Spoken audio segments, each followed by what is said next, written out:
what the fraternity really did and what it did immediately, which was really beneficial to me at Georgia Tech, is that it took a campus of 18,000 kids, undergraduate kids, and reduced it to 80 guys who I got to know really, really well. And so when you think about like a college campus that's that big, yes, you can make close friends, and yes, but it's a lot more difficult. But essentially it's such a large group of people that it can be really overwhelming. And so to have the bonds on a much deeper level and a much closer level, I think was really beneficial to me, especially as someone who, was kind of unconfident and was insecure, to have these people to essentially look up to, right? So it gave me a massive group of people that I could aspire to be like. And it was different people in different categories. Pike, by the way, was known as the athletic fraternity, or the meatheads, or whatever you want to say. But the point being, there were guys who were very, very buff and very athletic in whatever they did. And, there's a saying in Pike's slag, but essentially the A in slag stands for athlete. And so there were people I could look up to physically and I would go to the gym with. Then there were people I would look up to professionally. There were people who had insane job offers, whether they were in their, internship wise, sophomore, junior year, senior year, or had insane jobs lined up after college. So when they would graduate, they would go and make over 6 figures straight out of college, which as a freshman, to look at somebody like that is actually really motivating. And it gives you somebody to ask questions about. Oh, what was your path, right? Now, again, you can do this in other clubs, and you don't have to be in a fraternity to do these things, but it gives you a very, very easy way to do that, which is what I liked about it. Like, I'm not saying that anything in this video is impossible to do in other places. It just allowed me to do that much, much easier. People I could look up to socially. There were a lot of really charismatic, likable people, likable dudes who, either girls would just be gravitated towards, or guys would just be gravitated towards, because they could just light up a room. And when they, spoke, everyone wanted to hear what they had to say, which again, as someone who came in as a freshman, I was the opposite of that. And so I really admired those types of people. And again, I could observe them in a safe environment and be like, okay, what makes this person so attractive to other people? Then you could ask them directly. You could build relationships with these people. And so to have essentially this area for role models who are also your friends is something that I think is somewhat unique to a fraternity in college. It also gave me a built-in social network. The reputation at Georgia Tech is a very good school, obviously. People are nerds. And that's absolutely true. The people in my classes that I would take, multivariable calculus with, I wouldn't necessarily want to be friends with. Because even though I was a little bit socially awkward, I was still an outgoing person. I still had many friends. Making friends is not something I ever struggled with. And the people in these classes were not people I would ever be friends with. These were people who were extremely introverted, only would, study, play video games, go to bed, not do anything fun, or not do anything I would consider to be fun.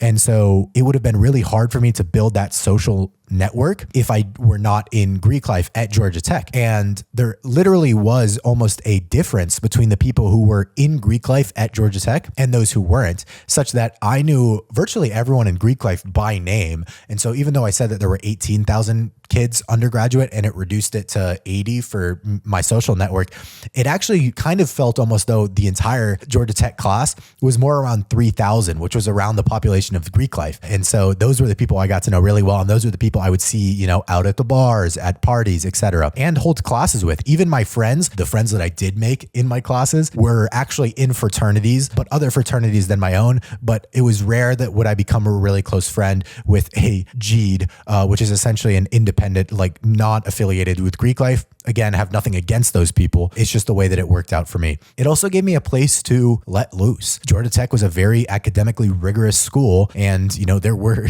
these so-called like hell weeks where it's weeks that are just so brutal when it comes to exams and projects. And so having a built-in social calendar was just so nice because you had so much stuff to look forward to, whether it was date nights or mixers or, special events like going to literally a beach with your entire fraternity. Think about how fun that is. Or just parties on the weekend, right? Having that built in, I didn't have to put in any effort until obviously I was in the positions who led those things, which was very rewarding. It is invaluable because otherwise you have to make the moves yourself and that can be very difficult. also gave people to hold me accountable, right? I mentioned how there were people physically who were much stronger than I am, but also just the fact that we were the meatheads, we were the athletic fraternity. There were always people who were going to the gym in between classes. And, there was actually a rumor of Pike specifically that we had a rule that someone had to be in the gym at all times. This was not true, by the way, but it's funny to hear how the little rumors float around campus. That being said, when you do have that sort of ecosystem and that ethos of people who are just going to the gym, and this is like almost an intrinsic value that we hold high to ourselves, then especially for the people who were not going to the gym, it gives you so much motivation to get in there and to actually start working out. I mean, I saw some crazy transformations, as many of you know from my gym episode. If you haven't seen that, go watch that.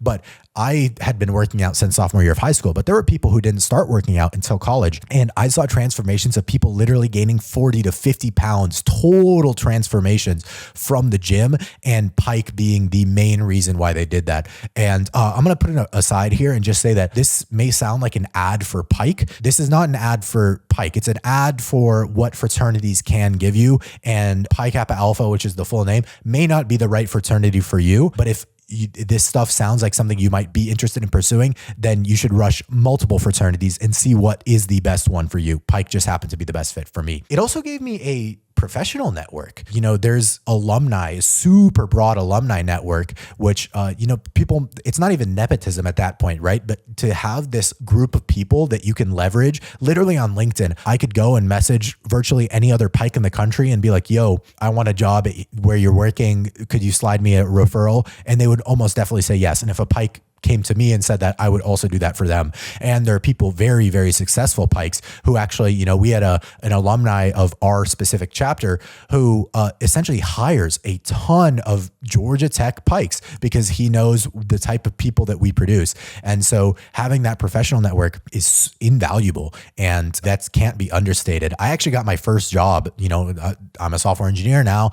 My first ever software engineering internship was actually because of a friend of the fraternity. She was my good friend too, but she essentially, I would not have probably gotten the referral from her had I not been in Greek life and met people like her who essentially have these super powerful connections. It builds a really powerful network for you in college professionally. It also, this one's a little bit odd. It was a place for me to save money, which sounds weird because yes, there are social dues, which is what you actually pay to be in the fraternity. But when you went, at least at Georgia Tech, I decided to live in the fraternity house, which by the way was a super fun experience. 39 dudes lived in the house. I lived there for 2 years, but the rent at the Pike House was so much cheaper than any on-campus or off-campus apartment that was offered by Georgia Tech or a private institution, that I literally saved thousands of dollars being in the fraternity, which is a little bit counterintuitive because there definitely are fraternities that are very expensive, and it depends on the school, it depends on the chapter, but at least for me, it was a place for me to save money. It was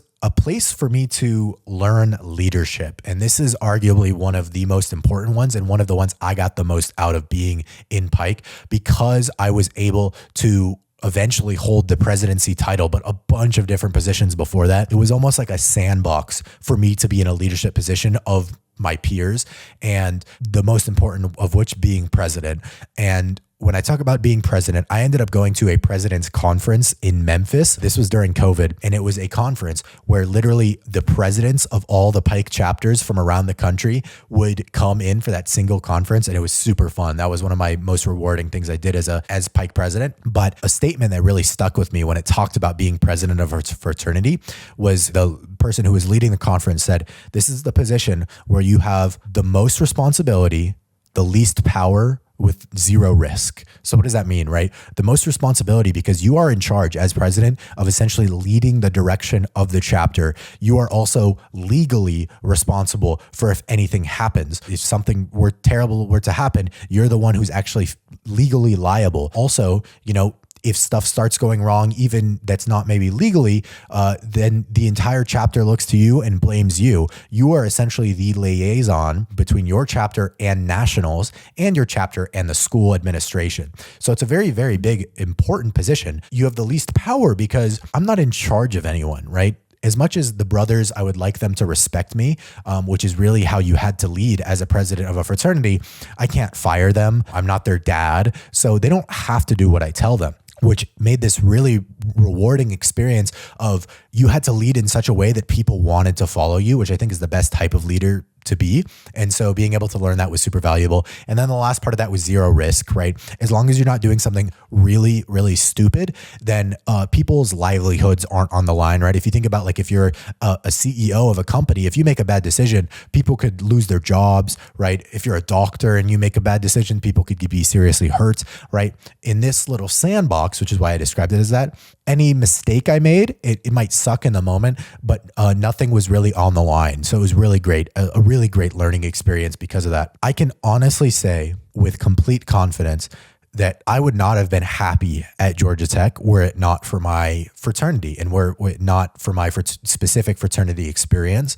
And so when I talk about like what was so pivotal in my Georgia Tech career, it really was joining the fraternity. I mean, I leaned very heavily into it, and some people will be at varying levels of commitment to their fraternities. I was definitely on the far commitment side, but it was super rewarding. I got so much out of it. And it's, you know, some of my closest friends still, like literally my best friends, are from my fraternity. And these are people who I will be friends with for life. Being around people who are like-minded to you, you get to choose to be around them. When it comes to being in a university and joining a fraternity, you get to choose. And so it's like, these are people who actually share similar values to you, hopefully. So in the case of Pike, it was people who were great students, had a lot of aspirations, and at the same time, like wanted to have fun and be athletic and be a well-rounded person. That's why I liked Pike so much, at least. It was about being a well-rounded person.